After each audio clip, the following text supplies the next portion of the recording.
It's always interesting when we bring our group of civilian and our military folks together. The civilians are the toughest ones to manage. So next time I'm gonna bring a drill sergeant and that'll help me out. Not you, sir. We'll bring them all in here. So good afternoon. My name is Susan McPherson, and on behalf of the Columbia Chamber and my boss, Carl Blackstone, I am proud and pleased to welcome each and every one of you to the Chamber's Military Outreach Group meeting. We do this on a quarterly basis, and each and every one of y'all here is a vibrant part of our military outreach group, our military support, and for that, we are truly thankful. So we hope that you will learn a lot today. I know you will walk away even more proud than you already are of what our military means to this community. And also, I hope that you'll have the opportunity to meet not only our fine leaders, but also other people in the room who make all of this happen in the local community. So without further ado, I would love for y'all to stand with me and say the Pledge of Allegiance and get our program going. So, I pledge allegiance to the flag of the United States of America and to the republic for which it stands, one nation, under God, indivisible, with liberty and justice for all.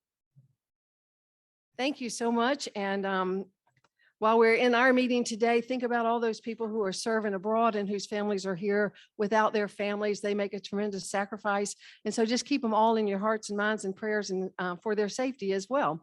And we are going to now take a trip to Washington, D.C. It's very active up there, a lot of things going on, as you well appreciate. And one of the things that the Chamber does is we work very closely with our Washington consultants to make sure that what is going on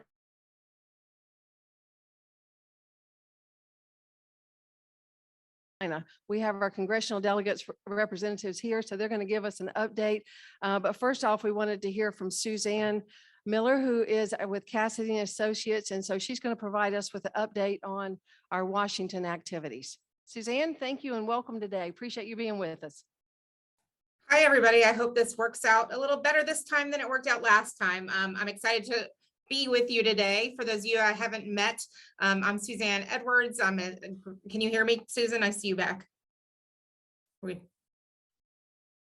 Suzanne, how's that? You know, at times like this, you're glad your boss did walk out the door. That's all I have to say. Don't anybody tell him, please. Okay, what we'll do. Is it working now? Go ahead with the program. The best dry runs go later straight.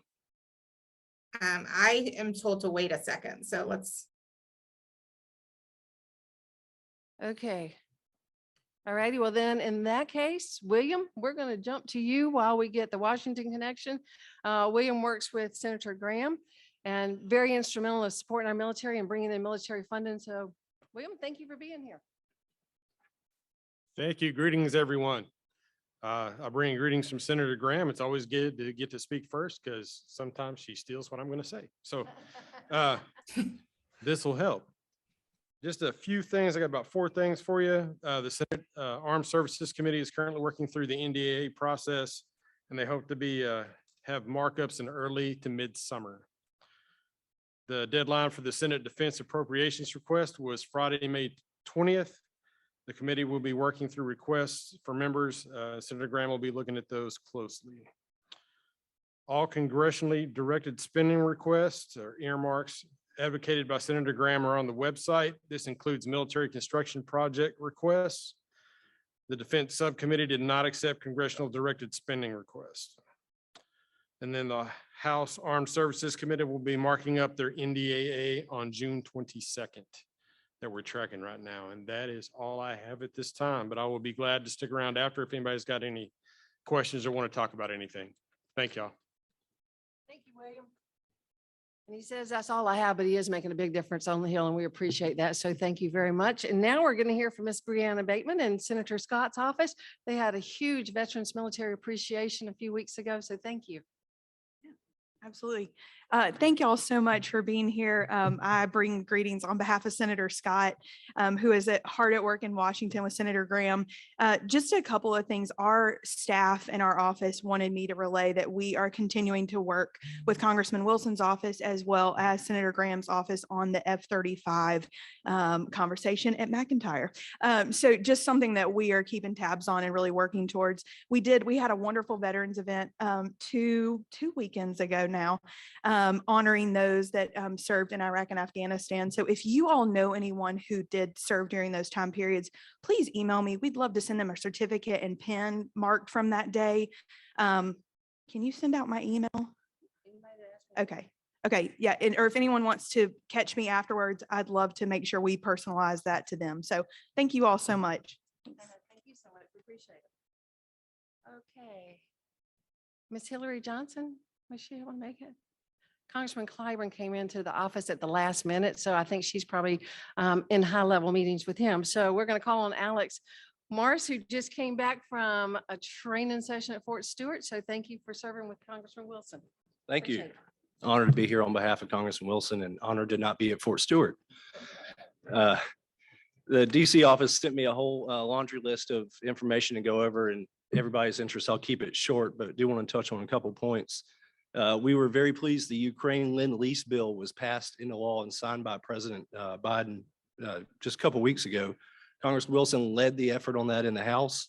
It permits direct arms sales to Ukraine and streamlines the process for leasing military equipment to Ukraine. On the military budget, Congressman Wilson is pushing for 5% over inflation. Improvements to the military's exceptional family member program. This would allow for greater opportunities for military children who have special needs. And we've gotten that language included in the NDAA. Last thing, again, is the F-35. We are always pushing for it. Had a hearing with the Secretary of the Air Force recently that seemed to go well. And we are working on language in the NDAA. So thank you. Thank you.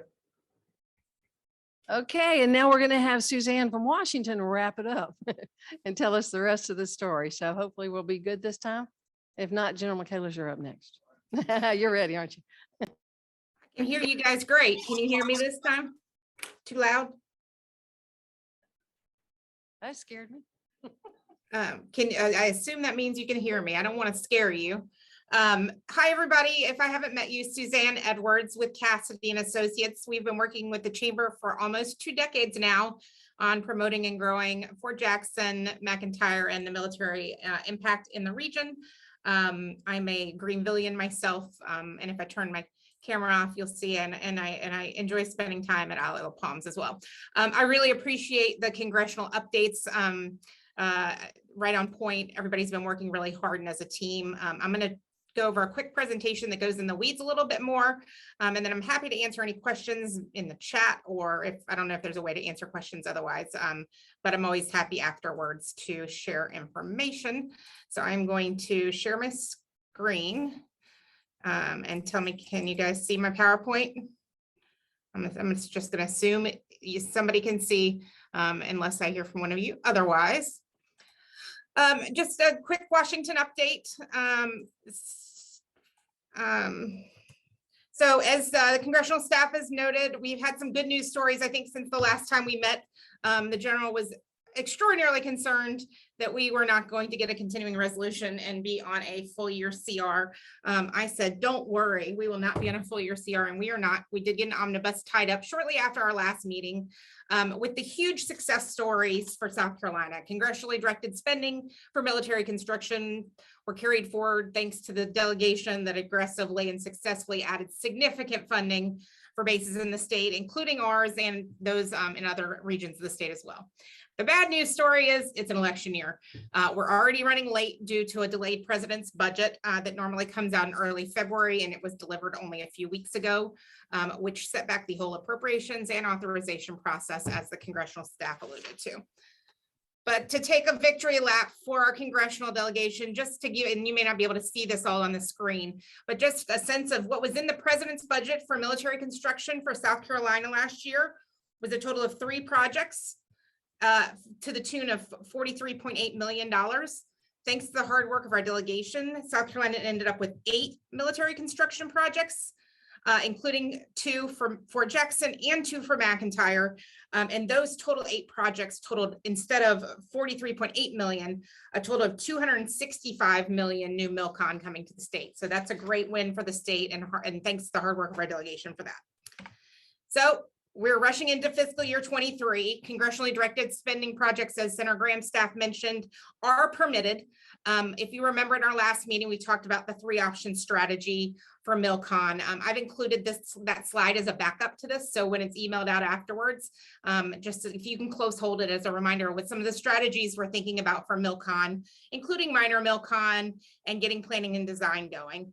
But as the House was unable to earmark MilCon projects last year, this year they are. The appropriations committees are working towards a spending agreement as they're looking towards their markup season.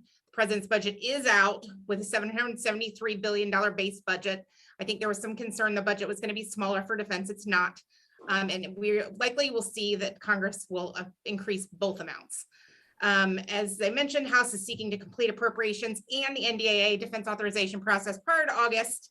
The Senate will likely complete the NDAA, but not appropriations. Last year, they only marked up 2 or 3 bills before they all got tied up in an omnibus. The good news story is for the hope of not having another year-long CR after what could be a complicated election for DC politics, is that the chairman of both the chairman and the ranking member of the Senate Appropriations Committee are retiring after this Congress. So it is in their personal interest to see appropriations wrapped up before they leave Congress. So the chairwoman said what? Last week, if any of you follow Defense Press, Chairwoman Betty McCullen, the chairwoman of the House Defense Appropriations Committee, says she is ready to begin uncomfortable discussions with authorizers about a BRAC. It's the first time she's ever shown her cards on this. I am not saying go report to the state newspaper that a BRAC is happening, but a new round of BRAC is possibly becoming more necessary just because of several compounding factors. One that we put down there at the bottom, the services still have not solved their deferred maintenance problem. And I'm sure that our representatives from the military installations can +1 this one when they speak. The Army alone has $70 billion in deferred maintenance. And because of inflation, current military construction projects are running on average 30% over budget because of the planning documents, the 1391s that often have to be submitted several years in advance. And what that's turning into is Army installations, Air Force installations are having to find new money to fund the projects that Congress appropriated, including that additional $200 million that our delegation put in. So we'll continue to keep an eye on this and report out on it through this committee as the process goes forward. Just to highlight the appropriation schedule, the House has announced its subcommittee and full committee markup dates. Subcommittees the week of June 13th and 20th, and then full committee to follow. They have not assigned which committees are marking up on which date. Typically, MilCon goes early, military construction goes early, and defense is usually one of the last bills to go. The Senate has not announced any dates. The NDAA schedule, I believe Alex mentioned, the House is marking up subcommittee marks on this June 8th and 9th. Full committee markup is on June 22nd. The Senate subcommittee markups are on June 13th and 14th, with the full committee mark actually happening before the House, which is quite unusual, on June 15th. So what else is complicating besides an election? Ukraine is complicating because the amount of money that's needing to be spent to support Ukraine. Roe versus Wade is and the Supreme Court decision is complicating things in Washington. USECA China competitiveness legislation is complicating things. Build Back Better is complicating things. And then of course the midterm elections are complicating things. There is a reduced legislative calendar and there's a lot to get done between now and when the fiscal year ends on September 30th. So what are a couple additional tools? The chamber has been activated to raise the economic development bar for the region. They've been doing a great job of it. Following how can we use congressionally directed spending and those in our delegation who do employ it to help grow opportunities and provide support off the base and on the base for economic development to help make the whole community stronger. I want to flag 2 programs. You may have heard of one of them before that were just announced. Their NOFOs or Notice of Funding Opportunities were announced the last 2 weeks. First is the Defense Community Infrastructure Program, the DCIP program. The Chamber has always signed letters of support for the funding of this program, and it is to do off-base improvements that help bases improve. So they could be wastewater projects, they could be STEM projects at local schools, they could be telecom or broadband projects, they could be transportation projects. So we can get a summary of that NOFO out to folks if they're interested. The second is a Defense Manufacturing Community Support Program, which just announced 2 days ago. This is the third iteration of it, but it supports long-term community investments and provides a backbone to think about how we can support a defense manufacturing industrial ecosystem in base communities. And then our toolkit, you've seen this before. I'm going to keep it in every presentation we have for the perpetuity, because it's always important to keep an eye into how we can continue promoting and enhancing our military installations. And I'm happy to take any questions or comments or take them after for the record. Thanks, guys. And thank you, Suzanne. And if anybody has any questions that you would like to ask of Suzanne, I will be sending out follow-up notes after the meeting. The presentation will be in that, and then you can send it to us. We have all of our commanders here. Dan Beatty's here. He knows a lot of the background on some of those issues as well. But when you see the in-depth information that's going on up in Washington, it's critical that we have somebody there. And when you think about the fact that just our military bases here represented here bring in a $4.1 billion economic impact and employ over 40,000 South Carolinians, you see how critically important it is for us to make sure that we always have active partnerships to support our folks. In 2015, we had a BRAC here, and we worked extremely hard with the Fort Jackson community. General Michaelis wasn't here, but we brought in over 2,000 community members that stood up and told General Cloutier and all the other 4-stars, you can't take our fort, don't take any of our operations, bring us all of your people. We can do it better here. We're the premier training base. We're already training 60% of America's Army and our soldiers. So you please bring them here to us. If that comes back again, all of y'all in this room will be front and center on the second row, and we'll be telling them again that we need this. So first time I ever saw a 4-star say, thank you, ma'am, to a governor. And no, I do not have questions. So hopefully we won't have to do that again, because we're earning our stripes here. Without further ado, I'm going to let you hear from General Michaelis at Fort Jackson and let him tell you they've had so much going on. Thank you, sir. All right, good afternoon. If we do have this conversation, you could stand where I'm at. So you've got it all down. All right. Thanks everybody for this afternoon. A couple things. Actually, I've got a long list of things I wanted to update you on. First is I want to thank the state of South Carolina for passing the legislation associated with retirement taxation. That is a big deal. And I think at one point in time I've stood in front of you all going, South Carolina's got a pretty good campaign plan going. This intellectual investment into the state itself, and this is just one way to do it. So appreciate that. On the Defense Community Infrastructure Project, I've got a nomination. All right. And I've talked to the Secretary of the Veterans Affairs about that and some folks around the room. I did have some conversations with the mayor and also with the Chamber of Commerce here about the role that Fort Jackson has in the local community from a customer service perspective. There is a decision being put on the table for me to start to look at whether or not I allow the family members that come into Fort Jackson on the Wednesdays and Thursdays, whether I start to look at allowing them off-post access for all the families and their soldiers that are coming through here. We know that that's a huge economic impact on the local area here. It is really a question of economics for internal versus external to the post itself. And I'm looking at making that decision somewhere around the 15th of June. Additionally, with the work that we've done with the Chamber of Commerce, we've got about 2,700 customer service oriented folks that have had clearance to come onto the post to do things such as Uber Eats and DoorDash and those sorts of things. Of the 2,700, only 4 we've said you don't have access to the post. So we do a clearance of it. So if you've got folks out there who are interested in delivering and access to services on post to the populace that's on post itself, just let us know. The other is that we are opening, so it's been 2 years, but we're opening the water park, all right, for all your kids.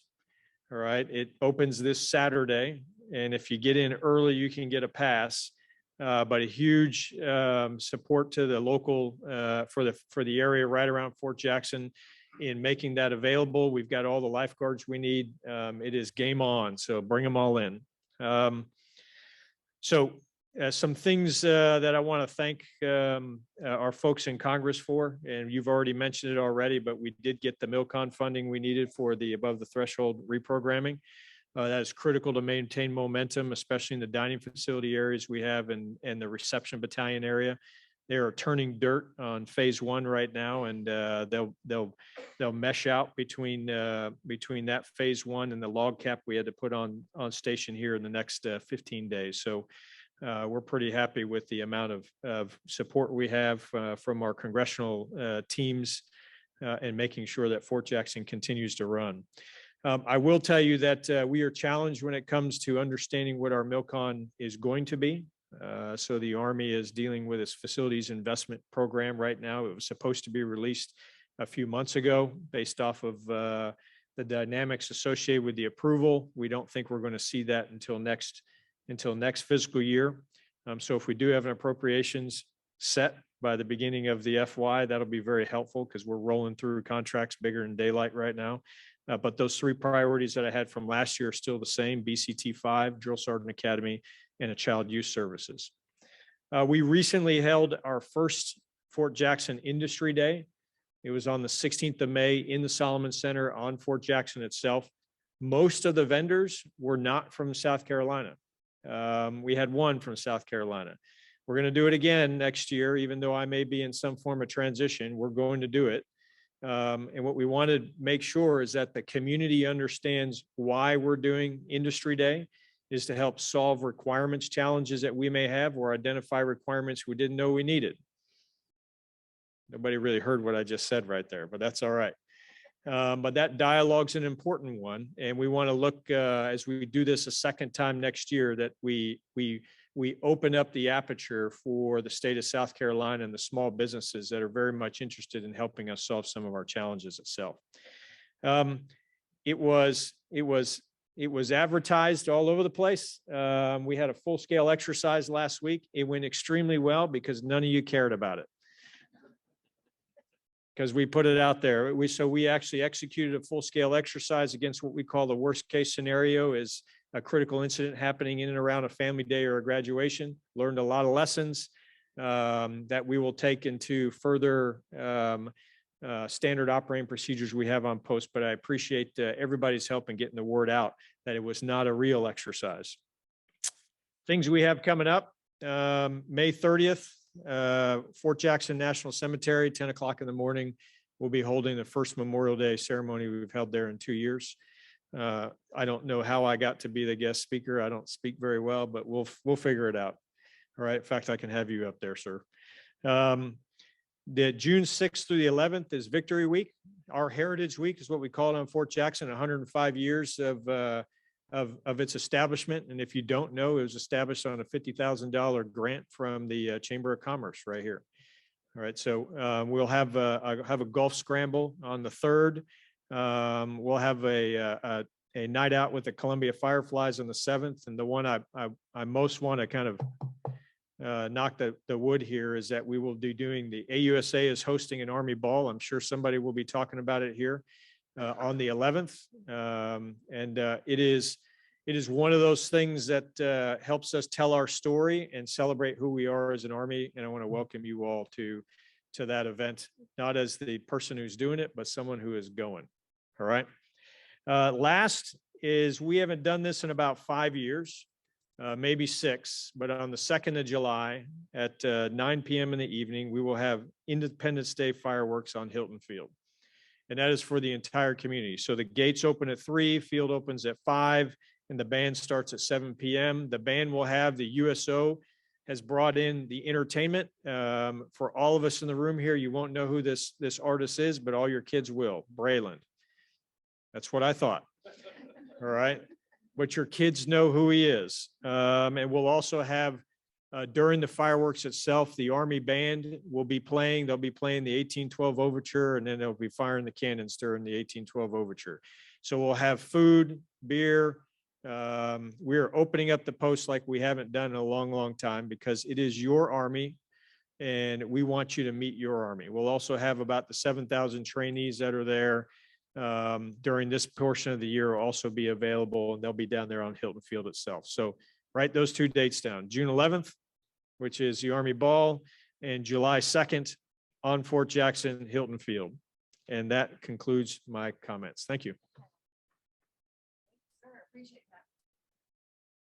In addition to all that, he's training 60,000 soldiers a year. So, you know, he's got it down pat here. A couple of things that I will say, the industry day, that was fascinating. We did have some really interesting people come in, and they talk about the way that you can analyze your body and your strength and your body weight mass and make you jump faster and higher and all those kind of things. It didn't work for me, but for the rest of them, it did. They also had these quick drinks that are supposed to replenish your body systems.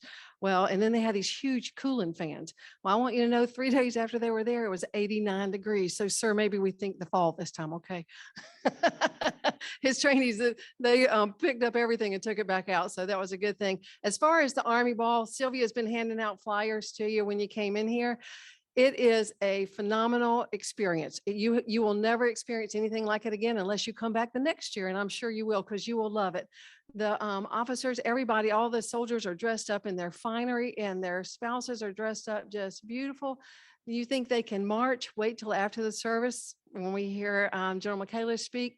They can dance. So it's a fun time. The food's great. Doubletree's hosting us. I saw Cynthia here. So we're going to be going out there. The cookie lady's going to have a party for us. So please just think about it. You can buy tickets for a couple. You can buy a table. You can get groups together, but it is a lot of fun and you will enjoy it thoroughly. So we're looking forward to that and hope everybody will come out.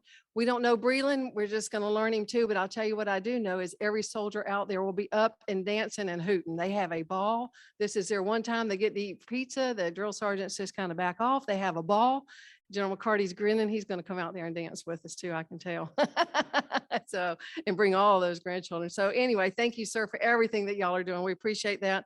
The word is that just like the city of Columbia is open for business, so is Fort Jackson. So that you can't use that as an excuse. Wednesday is family day. Thursday's graduation day. You're always invited out. Call me. I'll get you out there. We'll get you in touch with the right people and you can go out there and you will be proud of what you see. And without further ado, General McCarty, I'm going to let you come on up and tell us what all the guards doing. Thank you, Ms. Susan. Appreciate it. And really like to, again, thank everyone for being here today. It's really great to know that you have this type of community involvement and support. I get a chance to speak with other tags around the country from time to time. And some states are pretty aggressive in this also, but others, when you talk about the involvement with the local community and all the non-profit type organizations, they say, well, we don't really have that. How do you get something like this started? So I really appreciate you taking the time to do this, but I think it does have a positive impact. And I think case in point right now, the recent passage of the tax exemption started in this type of form just a few years ago. So congratulations on success there, and we look forward to continued success on other initiatives. The Guard is busy. We're in preparation at this time of the year each year for domestic operations, primarily hurricane-related events. We've got a full-blown rock drill coming up that we will be participating in. Just had the governor's tabletop exercise where all the state leadership comes in along with the governor. That's something that goes back to the Haley administration, but it really sets the tone, I believe, for the importance of teamwork. When you have decision makers at the table, whether it's at an event like that, or when we actually are having a exercise / transitioning to a real world event, you get things done quicker when you got decision makers. So I applaud the governor for his leadership in that area. We will have a busy year as it relates to deployment. I've said this before. We're around 1,750 soldiers and airmen that will be deployed this year. Just getting ready to come out the door, learned of 2 other potential units that have just been given a notification. So that number is probably going to jump up here over the next week to 10 days. Just most of it is pre-programmed support missions that we already had in place. either up to the National Capital Region, the European Defense Initiative that we've supported now with our air defense folks over the last few years, and then other mission requirements on the southwest border and so forth. We do have a unique mission. Just went last week out to Fort Hood to visit the 1st and 111th. They're doing a mission in the Sinai. First time we will have done that particular mission. One of the unique things about that mission, our state partnership, the Colombians have been supporting that mission now for a number of years. So we hope to be able to link up with them there and maybe celebrate our 10th anniversary of our SPP with the country of Colombia, in part in the Sinai, with our mutual support there. One of the unique things about that mission, they'll be flying aircraft that they're similar to flying here, are familiar with. That's the UH-60, except for there, it'll be painted white and orange for obvious purposes. But very busy year as it relates to our mobilizations. Quick update on the budget. Right now, we're relatively in good shape at the state level, but that still now is going to go to the conferee process. We're hopeful that some of the things that we need for long-term sustainment, primarily as it relates to our revitalization of our armories on recurring dollars, will come through this year. If not, there is a line in there for non-recurring dollars, but it would just be good if we had those that we could predict against those. We started with about a $90 million deferred maintenance under General Livingston. We've been working now on that. Unfortunately, through inflation and other issues, we haven't made quite the success on the money end of it, but really on the practical side of it, we've done a lot. We just recently had the ribbon cutting at the Sumter Armory and had Chairman Smith. He was not chairman at the point, but 3 days later he was, since that's in his area, along with some other delegation members from that area. And we're getting ready to cut the ribbon on the Easley Armory, having still some COVID issues with the supply chain, so that's delaying that one. But one I'm really happy about, most of our armories were built 50s, 60s, 70s, when most of our force was male, and very little bit of the armory was built to accommodate females, because we just didn't have that many. We did get funding a few years ago to put in female latrines at 7 armories, and we'll continue to work that. But I'm glad to say 7 of those projects have now been complete. One in West Columbia is currently under construction. One in Walterboro is getting ready to start, and the final 3 in Welford, Hartsville, and Abbeville are in the engineering phase. Comes with no surprise, but when you go to those units and talk with the female soldiers, it's just one other example that they say is that we feel like we're a part of the organization now, that we don't have to flip a sign every time we go into the latrine. So thanks again for all those help support that. In our MILCON projects, we jumped to another major hurdle on the MILCON project at Joint Base Charleston. Everything now is looking very good that we will get that project underway, even with construction looking pretty good now. It's still a 2.5 to 3 year before we'd ever cut a ribbon there.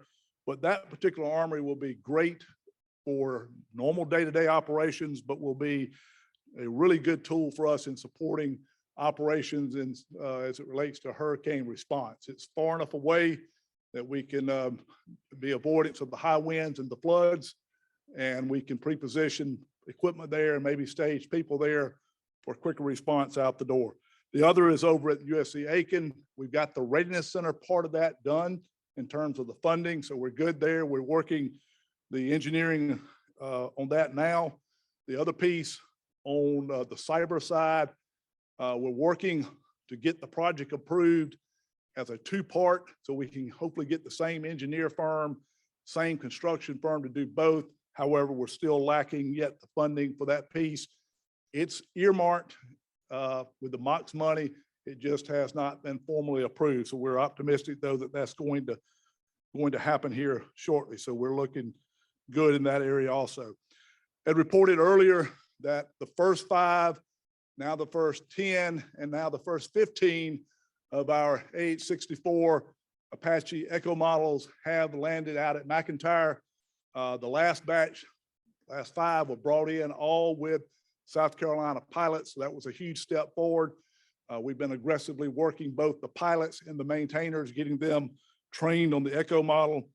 We receive 5 a month until we get the balance of our 24, and that's going well there with a super plan to build a very realistic training model that will allow them to fly a low-level flight pattern. It doesn't mean much to probably many in the chair here, but when the brigade commander said that most of my pilots from young majors down have never flown in airspace that would be considered contested or would be hazardous. They've been used to flying at 2,000 foot and above because they didn't have to worry about air defense issues. Now, obviously, we know in the Ukraine, that's a huge matter, but we're working that aggressively. It's meaning us having to partner, though, outside the wire at McIntyre. We've worked hard with private landowners, with the FAA and others to put together a very good training package, and we're optimistic that it will help make our aviators better prepared to support missions coming down the road. I want to thank Senator Scott's office for that event. It was outstanding.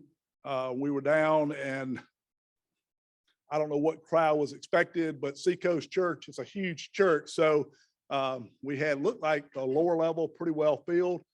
And the people there that were in attendance were, I think, very appreciative of the fact they were being recognized for their service, and it was good. And we had a Gold Star family there, and that really made it special. As it relates to modes, again, I think I noted I was out at Fort Hood. I'm getting ready to go next week to Fort Bliss. We've got 2 units there at Fort Bliss, so I'll go out to see them. Had a great event last week. I want to thank the Lexington delegation, and this goes on in other parts of the state, but they hosted an event at River Bluff High School where the 5 schools that are in Lexington won. River Bluff, Lexington, Gilbert, Pillion, and White Knoll brought in all of their students who were going into the military or going to a service academy. Had 3 service academy students there, and they had them sitting at a table, kind of like where athletes sign their letter of intent. So they were recognized. Representative Micah Caskey, he's a Marine, spoke. I tell you what, he really hit home the value of service, and I think really resonated well with those young people there. But I really appreciate that kind of involvement with our young people, and it didn't make any differere whether you were Guard, Army, Navy, Air Force, Marines. They were recognizing them for the fact that they're going to serve this great nation, and we know what that means and know what it has meant for the past close to 20 years. It's a huge sacrifice, not only for the individual, but also for their families. Just recently also, through our National Guard Association Foundation, had an event called the Freedom Celebration event, where we bring in members of the community, make them aware of the programs that our association and foundation are working in. Bottom line, we're trying to raise money. It's to help fund programs, though, that we don't get funding either from the federal side of the house or the state side of the house that help servicemen and women. Gold Star families, we can do things with those funds that we could not do with other monies, and we're able to provide scholarships. So to all those that were aware of that event and maybe were there, and I think there are a handful of you here that were there, thank you for being there. But it's just, again, the community getting involved and helping us support a very important event. Last thing I just want to say is remind everybody about our South Carolina Youth Challenge Academy. We're getting ready to graduate one cycle. In July, we'll start another. If you are in any way involved in community-related events that have meetings, that you have community representation, we'd love to come out and talk to them about this program. We are having some struggles right now getting young men and young women who need that type of structure, and it's more of a byproduct of the COVID environment. We haven't been able to get out and recruit like we used to. And so if you have a group that would be a Rotary, a civic club that you would like for somebody to hear, I'll be glad to come out and talk, or representatives of that program would love to come out and talk to them. But it's a program that helps young people turn their lives around that are struggling in some way. Bottom line though, your guard is healthy right now. We're strength wise in pretty good shape. And it's because of really our ability to retain soldiers right now. We're still struggling in the recruiting world.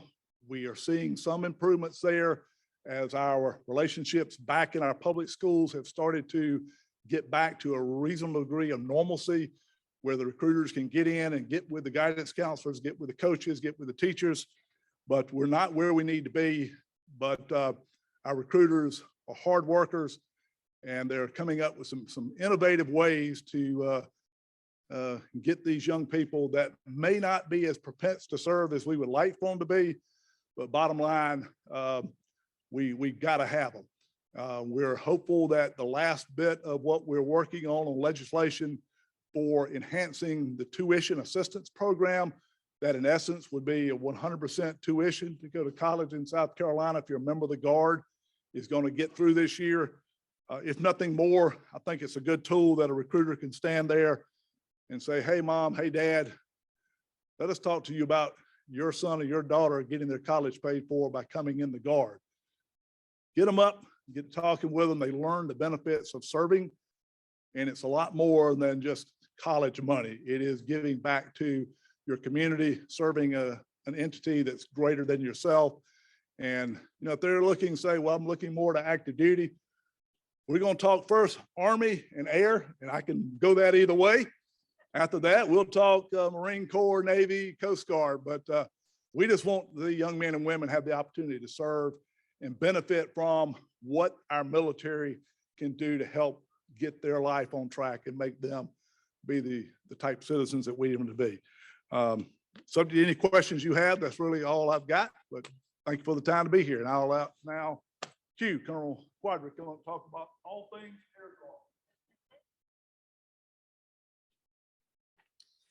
Guard. Thanks, boss. Good afternoon, everyone. Again, thank you for the community. Thanks, Ms. Susan and the chamber for putting us back together. A couple highlights from our pieces out of McIntyre as we're going around, just kind of for everybody's awareness and a couple updates as we move. First, the last time we spoke, I was careful with my words, tepidly discussing the move to Columbia. So we are now executed all of our flight operations for about the next 6 months at Columbia Metro Airport, which has gone off thus far logistically superbly. Brag on the men and women of the unit launching the entire flight sequence into Columbia and outwards. We could not have done without the support of the community, Columbia Metro and the surrounding. And so we very, very much appreciate that. We'll talk kind of how this thread of investments that are going into McIntyre, both on the Army Guard side with the equipment that the boss just talked about with the H-64 Echo models, what we're doing with the Army side of the installation on the runway, some infrastructures, and what we're doing obviously on the Air Force side as well is pretty impressive. It's pretty humbling, and without getting too far in front, too far nebulous, actually it makes me very confident as we get into a BRAC type discussion in the upcoming years. But our movement in Columbia is ongoing. It's there. Hopefully that continues to go well. Please, as you sniff, hear, see things that we can be better neighbors, please let us know.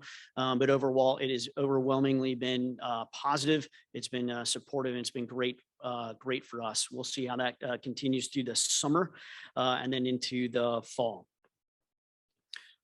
We also just came back from, I'd kind of alluded to it a second ago, we just came back from a joint exercise down in Savannah.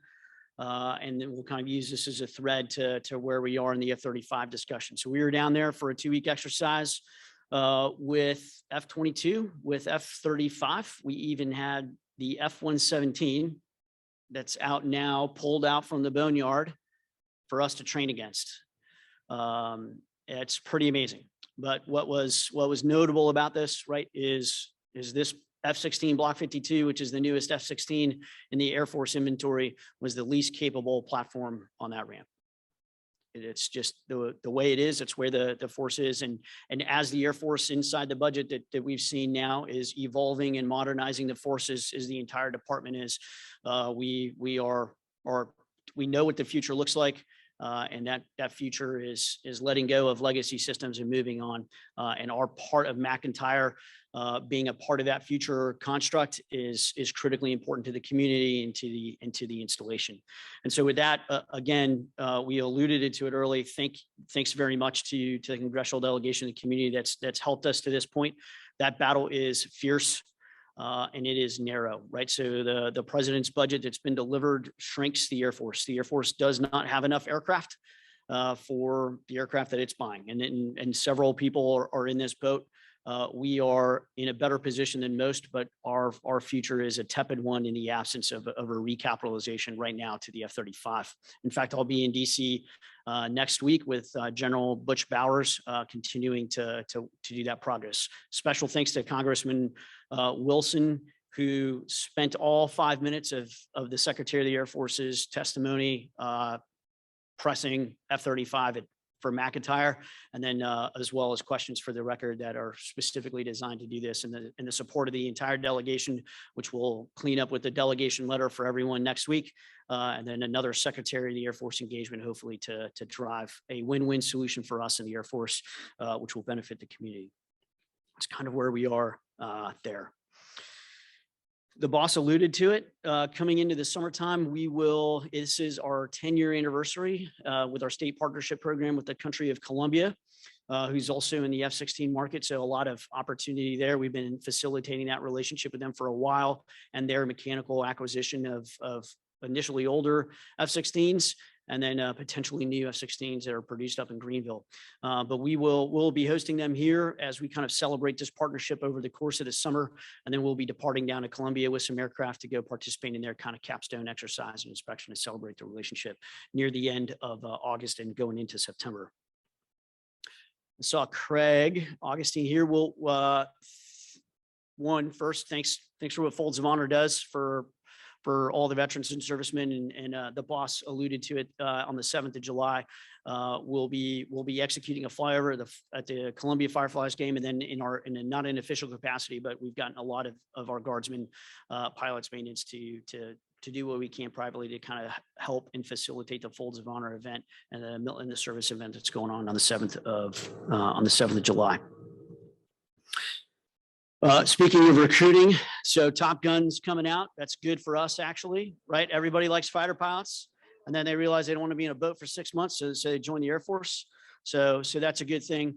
But on the 4th of July, we'll be doing the Carolina shores again. I believe it's us in Beaufort, and so you'll see us cruise around.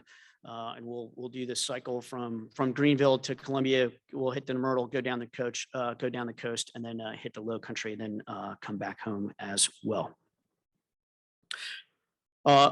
This is still on hold, but again, thank you to the community. And then as Richland County zoning solidifies, I'll go before the council there and express our thanks and our gratitude for the way that the zoning is currently drafted and laid out.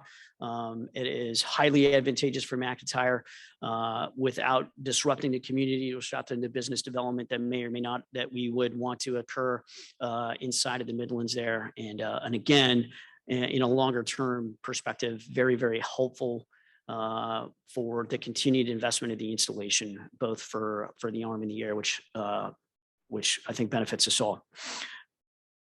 The general alluded to it earlier, and I've had this conversation with the chamber, but again, we'll kind of share it out, right? So as we kind of talk doom and gloom inside of defense budgets, it's $775 billion, which is still mind exploding.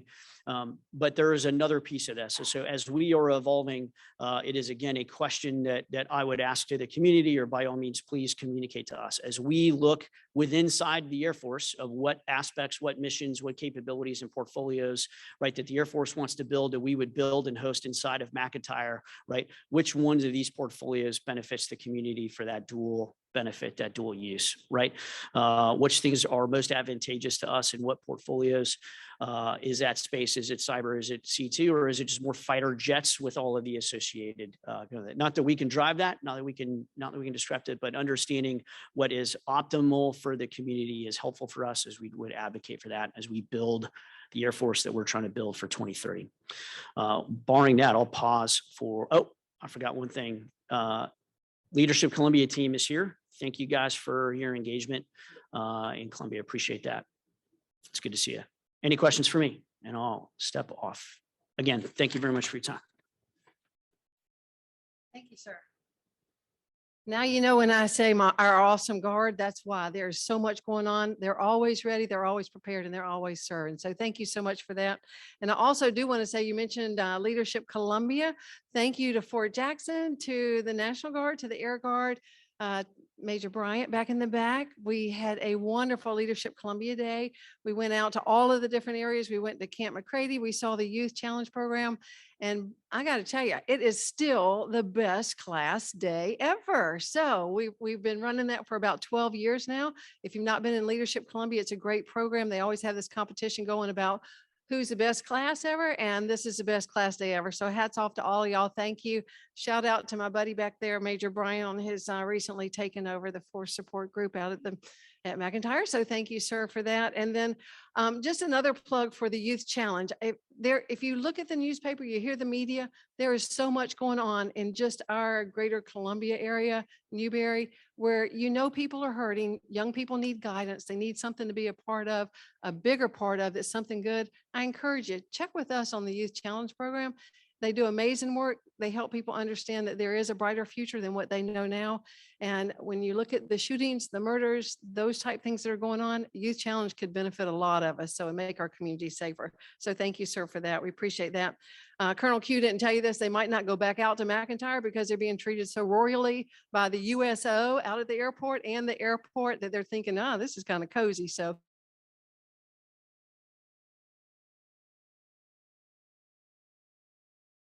up another USO. They finally got final permission for a USO down in Charleston on Trad Street. So welcome to the Coast Guard. We've got more people coming in for that. So USO will be taking care of those folks. So we're proud of that as well. And then you've talked about all the great opportunities that we have here. I'm going to ask Major Loffers to talk a little bit about the recruiting opportunities and challenges. Thank you for having me here today. I'm Major Lockers. I'm the XO of the Columbia Recruiting Battalion. Colonel Meister, battalion commander, is out in Florida right now visiting some of the stations, so he couldn't be here. So the biggest thing I want to talk about is recently we had the Golden Knights come out to Fort Jackson to meet with some of our future soldiers. It was a great event. We thought we were going to have about 50 future soldiers here. I think we had around 95 to 100, right? So it was great. And they got to see the Golden Knights jump in. They got to help pack chutes and talk to a lot of people. We actually had a few people that were from the South Carolina area that are actually on the Golden Knights. So that was great. High school graduations are going on right now. And just like General McCarty said, you know, that's what we're doing right now. We're trying to highlight how the Army can help you. So what I want you guys to do, if you can, is share your Army story. Anybody that you know that's been in the military, share that. We're trying to get the awareness out there. The 247th Army birthday is coming up, and that's a huge thing for us because everybody talks about it. Like General Michaela said, we're going to have the Army Ball. But you guys have a story. A lot of you in this room are veterans, whether you're Army, Air Force, Marine Corps, Navy, Coast Guardians. Get out there and share how the military has been good for you. So we have a battalion educator tour for South Carolina, Georgia, and North Carolina, where we're going to go to Fort Gordon the second week in June. We're going to bring educators around and so that they can see what we can provide their students so they can help spread that word as well. In conjunction with that, we're starting to work with Cadet Command, the National Guard, to raise awareness. We're trying to do some events. We're looking at maybe partnering with the state fair to get awareness out there. So that's going to be a huge event that we're trying to push forward. We're going to work with Fort Jackson to do that, and General McCarty and some of the ROTCs in the area. Also, anything that you guys have for us, I'm here. I've got Captain Servius, our company commander. Feel free to meet with her and talk if you guys have local events that you want us to be at, speak, bring things. We have assets. We have video gaming trailers. We have Humvees. We have all kinds of assets that we can bring to help promote the Army and help interact and make some of your events better. So please get with us and help any way you can. I appreciate it. Thank you.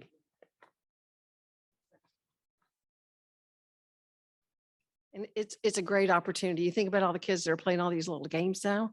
Man, they can do all that in the military and get paid for it and go find places. So, but thank you, sir. We appreciate that. Captain Servius, thank you so much for being here. She was very instrumental when General Gervais came to do our recruiting battalion tour. A lot of people in here helped out with that. So she's hometown hero. And hopefully we recruited several hundred people for that. So I am running a little bit behind. I'm trying to catch up, but I can't go without saying I gave everybody a shout out for helping us out. Sergeant Major Tavernier was here. He helped out with the Leadership Columbia class, he and his sweet wife, and they talked a little bit about the challenges of military life. He is the only officer who's ever talked to the class while planking on the front table. So, sir, you hold the record on that one. Nobody could beat him. Nobody even attempted to compete with that. So we appreciate that. Y'all have heard a lot about the recent success story at the State House. General Grimsley, come on, tell us about it, and thank y'all for leading the way. Thank you, Susan, and I'll be brief. I'll help you catch up on your time. I'm going to talk about 3 or 4 things just very quickly, and I'll start first. The South Carolina Department of Veterans Affairs, as you know, we also own the military advocacy for the active duty installations. We do that in partnership with our great friends and our very extraordinarily capable South Carolina National Guard. We're connected to the hip by DNA, if no other reason. And so I'm going to talk about organization, legislation, and then a couple of key events. So organizationally, we started with about 12 or 14 people today. I walked in, we're at 44 full-time equivalents now in the department. I've been there 2 years and some change. And we've continued to grow in capability. The military-based task force, Dan Beatty is the chair back there. He's worth every penny we pay him because he's a volunteer. But he does a great job with the executive committee and the broader, and that's the advocacy for our 8 active duty installations. Sandy Claypool is our paid full-time staff person. She's been an Army, Air Force, Navy, Marine Corps, Coast Guard, and Space Force of One in supporting our active duty installations. We have now, as part of the thanks to the General Assembly, started to expand her staff. Sergeant Major retired, Ed Bell sitting next to her, former G4 of the Army Sergeant Major is now to come on the staff to be our base support coordinator. And we have a player to be named later very soon, which will be our quality of life coordinator. This is extraordinarily exciting for us because we have the opportunity to really not only create and sustain the conditions, but really bring the resources to bear on behalf of our active duty installations, our service members, their families, and the contractors and all the civilians that work on those as well. And last week, thanks to you gentlemen, Sergeant Major Tavernier and others, we went down to MCAS Beaufort and we had all the commanders and senior enlisted leaders across the state there together. We do this with the governor in the fall. We do, this is the second time now we do a little less formal, actually significantly more informal lunch hosted in Charleston last year, in Beaufort this year, to get the commanders and senior enlisted leaders of each of the installations together to really not only get an update from us on what we have accomplished on behalf of them as the state, but also to listen to them so we can continue to refine our metrics and really work hard to make sure we're doing the best we possibly can for this very deserving population. And coming from that tribe, I appreciate that. And so I think we continue to make a lot of progress there, and we'll continue to build on that. Legislatively, you've heard this already, but we had more than a couple wins, and Candace Terry, who's my governmental affairs director, is over in conference committee right now as they hash out budget questions and others. General Assembly has been very helpful and generous last year, and I suspect they will be this year. Last year, in addition to people, they put $8.75 million in our budget to do base enhancement. They called it base protection, but I think that sounds very defensive. So I've asked them to change it, call it military enhancement. And there's up to potentially $10 million in the budget line this year. And these are funds that we can spend on behalf of our installations and the people on the installations. And we talked last week about we're going to concentrate outside the wire and let the uniform folks concentrate inside the wire. And together we can do a lot of work. And this leads into DSIP and the other programs you saw her talk about. We're going to work hard. We think we have an opportunity to help support Fort Jackson with money, but with advocacy and a whole bunch of other things. And maybe it's DSIP, maybe it's the Department of Transportation, and really work on your gate and some other great things that we think will not only enhance Fort Jackson as the premier initial entry training for the Army, but also help, broader greater Columbia area as well. So looking forward to that. But things like in-state tuition using GI Bill for all people, whether you're a South Carolina resident or not, in our public institutions. We're working on advanced enrollment. We're not going to make it this year, but we're going to push that so that our kids who come here on PCS orders can enroll in schools earlier at schools of choice before they get their orders, maybe when they get a request for orders, push that out as far as possible. As you might imagine, we're getting a little pushback from some of our school districts on that, but we'll continue to work. Thankfully, in this area, we have all of our schools are Purple Star districts, the districts around us here. We've added one this year, Anderson one. which is awesome, especially for the National Guard, 263rd AAMDC. A huge part of the South Carolina Guards up there in Anderson in the upstate. And we really, about a year ago, Van and I talked about this. You know, we got military kids living all over the state. They're not just on our 8 active duty installations. Those are military kids. Their moms and dads are gone. You heard how busy the Guard is. We need to support all those kids, reserve components, Guard and reserve of all services, so that we're really taking care of those kids over time. And so we're going to continue to push that. That's one of our major objectives. That's legislative. Oh, wait, I forgot the big legislation. We've already heard it. So we have now joined 35 other states, 100% military retirement tax exemption with no earned income cap. And everybody said, why did it take you so long? Well, we all have our reasons why.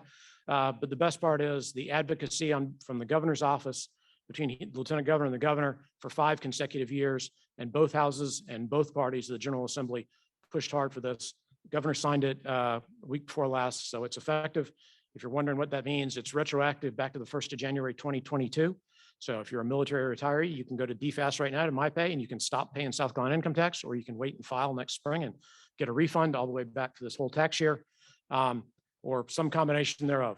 So we're excited about this. This is long overdue. And this is not going to only help those of us who are here, the 60-some thousand retirees of the 400,000 veterans, but more importantly, this is already a huge recruiting tool. So you probably know this. 2 of our 5 most recent Medal of Honor recipients, Army both. One was killed in action in 2018. His widow, Katie Solis, plans to move back from Savannah to Somerville when their daughter starts high school. So we're going to work on Gold Star spouse exemption next year. That's our next big push. We'll see how that goes. 100% tax exemption. But Sergeant Major Pat Payne, who is still on active duty, he's a Special Operations Infantry soldier up in the Joint Special Operations Command, is already decided when he retires. He's already, well, I thought he was going to move to Lake Murray, which is where he proposed his wife, but sorry, they put a contract in up to Lake Kiowee. They're going to go to the upstate, but they're moving back. And all I said is, Sergeant Major, now you can bring 11 of your friends. We'll have our own A team right here, and you can move out. So we're working hard. This is a great opportunity. North Carolina passed it as well this year. Georgia got a partial going. So we've now joined 35 other states to truly put our money where our mouth is in the most military veteran friendly state in the United States. And then lastly, although it doesn't directly affect Columbia, this is a huge honor for South Carolina. We are the host for the 49th annual reunion of former prisoners of war from Vietnam. There are about 330 of them living. 12 of them are actually in South Carolina. It's being hosted in Greenville the 1st through the 4th of June, so next week, right after Memorial Day. And this is going to be huge. We think we're going to have upward of 100 former prisoners of war. And if you think about what an interesting group of people they are, extraordinarily resilient, passionate, dedicated patriots. And one little piece of statistic, you know, when you talk about post-traumatic stress disorder, and it's a common plague amongst the current generation, and we do have a fair number of people diagnosed with that. If you think about the people who suffered the worst in our, certainly in Vietnam forward, the people who suffered the worst are those who are in captivity in prisoners of war camp in North Vietnam, and they have a less than a 4% PTSD rate. Somehow that strikes me as an interesting statistic when you measure it against the current rate of our current force. I don't know what conclusions to draw from that, but I'll just tell you, this is a great group of people who stood up to be counted, and when they came home have continued to be incredibly contributing members of the nation. So we're excited to host them up there and honor them and let them have their 49th reunion. And next year, their 50th is probably going to be their last one. So we're the last state that's going to be able to host this. So thank you. I appreciate it. Thank you, sir. Appreciate that.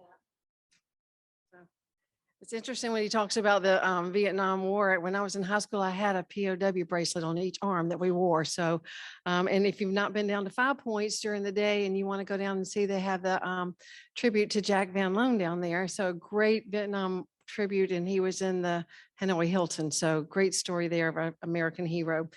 Thank you for that. And then Dan, I got to give Dan credit. When we saved the fort in 2015, Dan was my right-hand man, or either I was his command sergeant major. I'm not sure how that worked, but it did work out very well for us. And we brought on the 11th Battalion.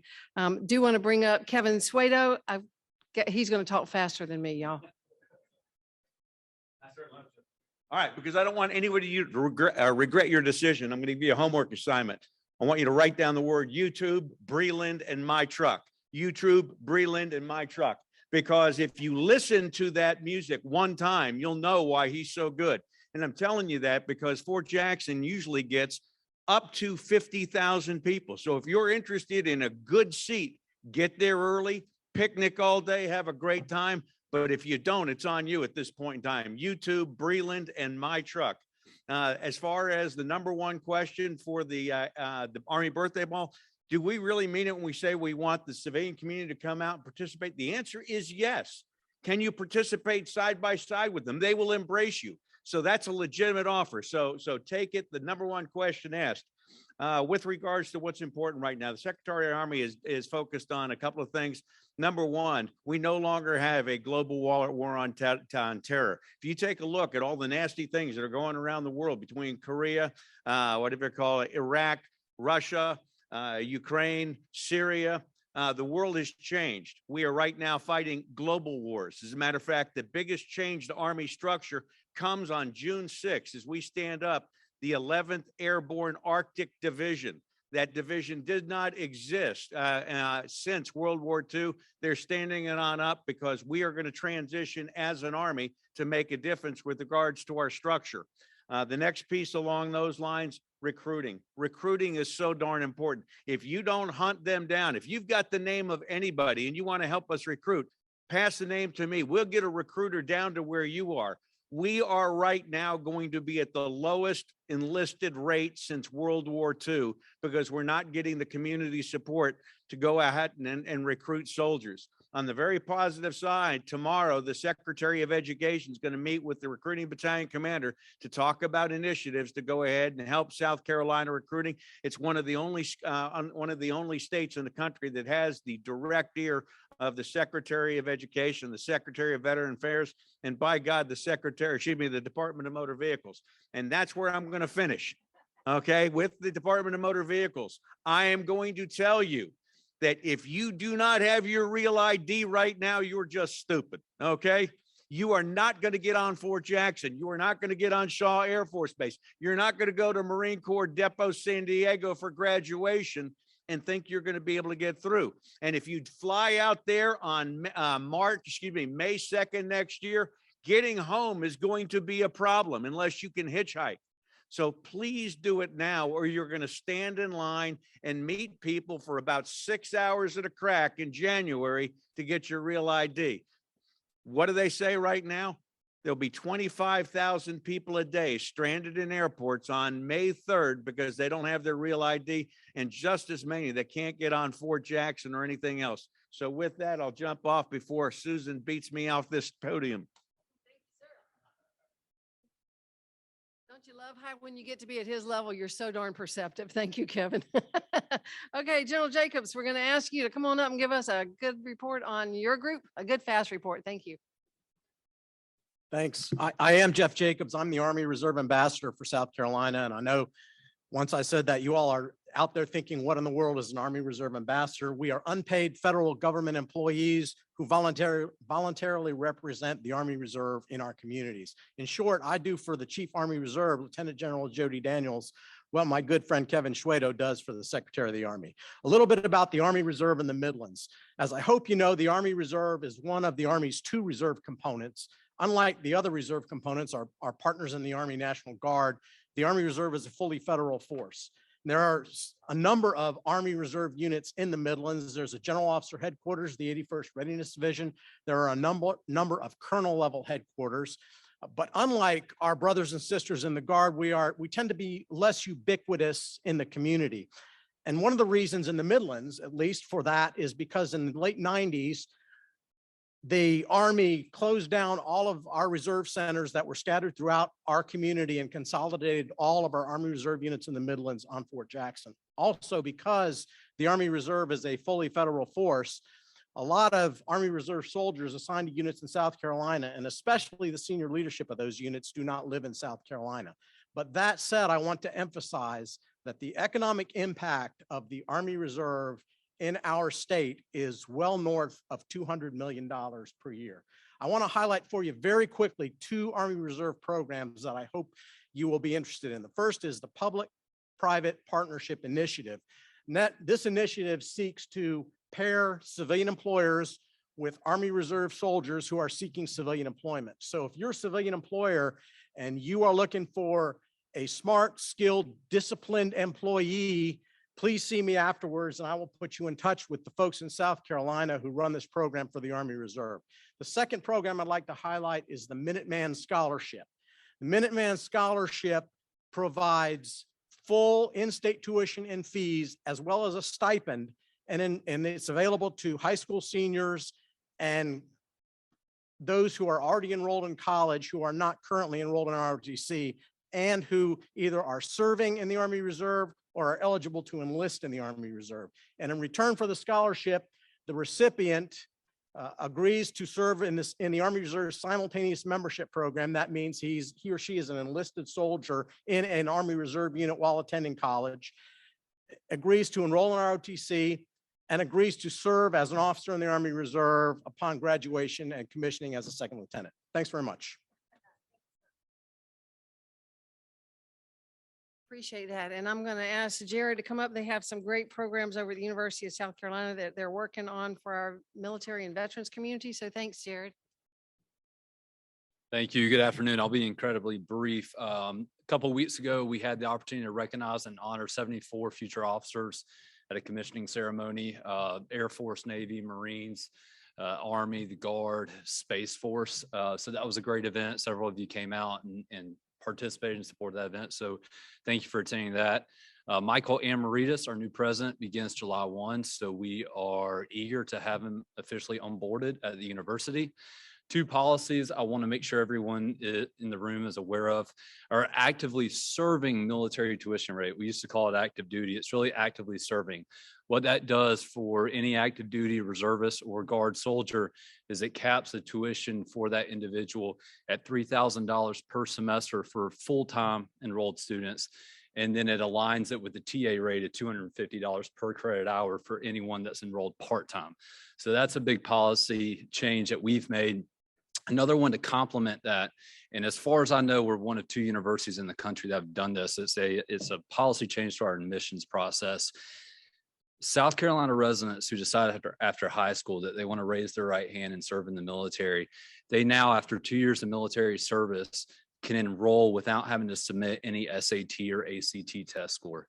And so that's a big commitment that we as a university made to our South Carolina community who decide to take the call to service and do what the majority of our population will not do and serve in the military. So I wanted to make sure everybody's aware of that. We have an event June 6th. We, through Congress, have thousands of hours of footage, military footage. And for D-Day this year at the University Library from 8 to 10, we will be having a screening of D-Day and the footage, real-time footage and news coverage of D-Day. So that should be a really cool event. So if anybody wants to come out, it's open to the community. We'd love to have you. And I can give all that information to Susan. Outside of that, we're pushing hard on workforce development. We have several partnerships, programs, and initiatives currently in place and are in the works that will roll out later this summer and fall that we're really excited about. But we view ourselves as really a hub of engagement. Naturally, we're going to continue to do everything we can to enhance our commitment to our 2,000 plus military affiliated students on campus. But we really do want to be a hub of engagement for the larger veteran and military community throughout the state as well. So with that, Susan, I'm good. If anybody has any questions, I'd be happy to speak with you afterwards. Thank you. Appreciate that. And I would be remiss if I did not say thank you to Dr. Rames and DeBerry and to Chuck for the support that they give to our military community at Midlands Technical College. You've heard about all these, we have a lot of our colleges here, but if you've heard about these programs with the in-state tuition free and other opportunities, there's no excuse for somebody not to take that next step and go to the next level in their education. So thank you. I told Dr. Rames I'd give him opportunity to talk about his awesome programs too, because they're mutually supportive and they're all doing good for our military community. So that's a good thing. I don't know that anybody's ever noticed. I always feel like I get rushing at 3 o'clock, and technically the program says it will be here from 2 to 3:30. So just so you know, I am really early a little bit, but I did want to mention too, Elisa Edwards is not here. She was very instrumental in putting together our Leadership Columbia Day with the Guard. Thank you for that. Jennifer Harding is here, and she actually is our statewide chairman for the employer support for the Guard and Reserve. So for all of our employers who do support and hire our guardsmen, we appreciate that. There is a large career and resource fair tomorrow at the Armory from 10 o'clock until 1 o'clock. There are over 70 employers coming. There'll be Probably hundreds of guardsmen coming. So if y'all want to stop by and see who all is supporting our group, it's always a great opportunity to see who is in the community and what's going on. So I encourage you to be there. And then there are flyers on the back tables that people have brought. I will encourage you, if there is anything that you want me to share with the military community, we have like 800, 1,200 people on our mailing list. I put together a military newsletter, or actually Anna puts it together. I feed her the information, but we send it out, and we do that so that we're not constantly bombarding you with emails on a regular basis. So anytime you have something to share, if it's not like got to be told tomorrow, send it to me. I'll put it into our file and we'll send it out on a bi-weekly basis. And so we let everybody know what's going on. So I appreciate that. Again, you see our sponsors on the bottom. I can't say thank you enough to the State Fairgrounds for all they do to support us and house us here. Sound and Images, thank you all for being here today with us. And then also to everybody in the room, thank you so much. If you heard something you want to know more about, please feel free to reach out to me. And we appreciate everything that each and every one of you do to make this a great American defense community. And we couldn't do it alone. So we thank you for that. Thank you for your service. If you've served in the past, thank you. If you're currently serving, and to your families, a great appreciation for their service and sacrifice. So with that, have a good day. Go forth, do good, be safe, and thank God we're in America. Amen.